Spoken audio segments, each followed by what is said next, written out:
best keto bread. And how long does it take to make? 3 minutes. Hey guys, I've never been more excited for a recipe filming since we started KC, because I know all of you are going to love this recipe. It's immaculate, and it takes 5 minutes total to make.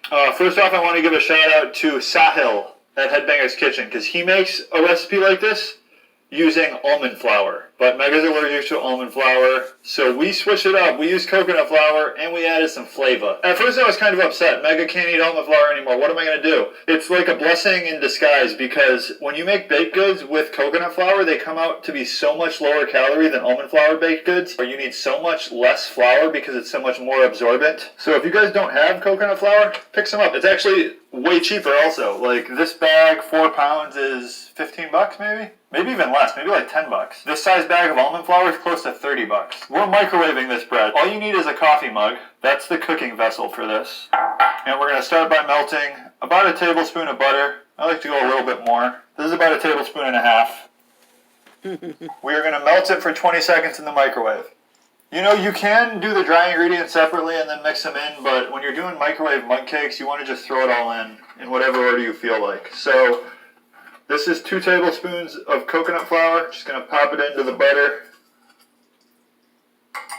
We also have a 1/4 teaspoon of baking powder.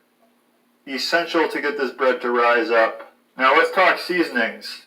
We are going to make a Red Lobster style Cheddar Bay biscuit, which so many people love. I used to love them too. It's such a scam though. They try filling you up on delicious biscuits so you can't eat all the expensive seafood. So I don't really measure when I season this, but probably about an 1/8 teaspoon of onion powder, garlic powder, a little pepper, and some parsley.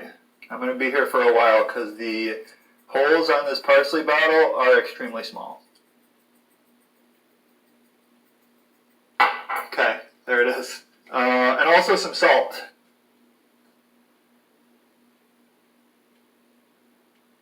Now I like to mix the seasonings and stuff all together before I add anything else. And coconut flour is extremely absorbent if you guys haven't worked with it before. Now we're going to add an egg.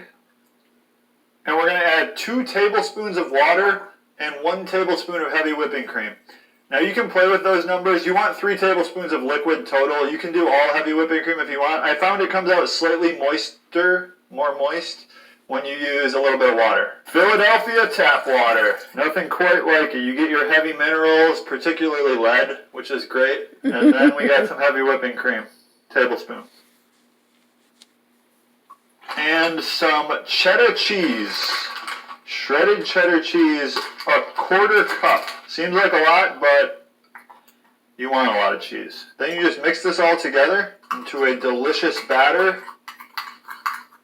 We're going to microwave this for 3 minutes.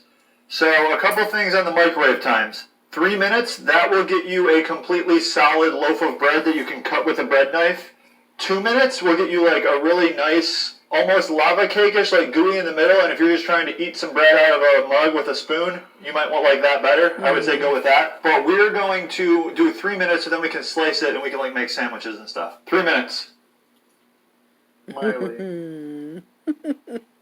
She's a wiggle worm. You might want to keep an eye on it starting at about 2 minutes. It's a little hot. 3 minutes, and there it is. Nice and fluffy. You guys are going to love this recipe. I'm so excited for you to try it. I think we should do like a hashtag for this bread recipe, like 3-minute bread club. Hashtag 3-minute bread club if you make this on Instagram. It's best to take it out right when it's out of the microwave, or else it'll like kind of harden to the side. So I just take a knife. You don't need to grease the cup that much because there's a lot of fat in here already. It doesn't really stick. But you can spray it a little bit if you want to just be extra safe. Do this. Boom. That is a 3-minute Red Lobster biscuit.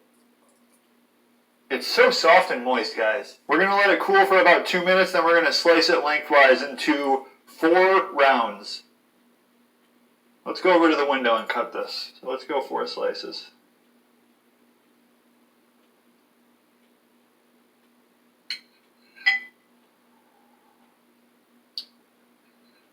So those are your 4 pieces. So guys, when we make recipes, we're just kind of given the groundwork for what's possible. Like, you guys can do different flavors on this if you want. One thing is, when we were doing the test batches, we used not as finely shredded cheddar, and you could really pick out, like, there's melted cheese all throughout. With this, we used finely shredded cheddar, and you can't really distinguish the cheese. It shouldn't affect the taste, but it just affects the visual, how you want it to look. Hey, you want a cheddar bay biscuit? Mm-mm.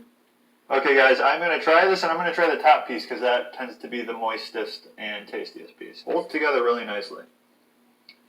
Also, if you just throw this in a pan with some spray or some butter, crisp it up nice.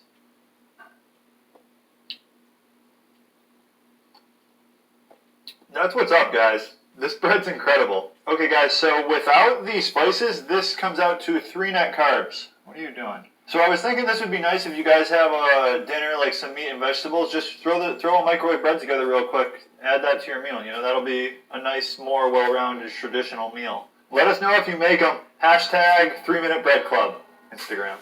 All right, guys.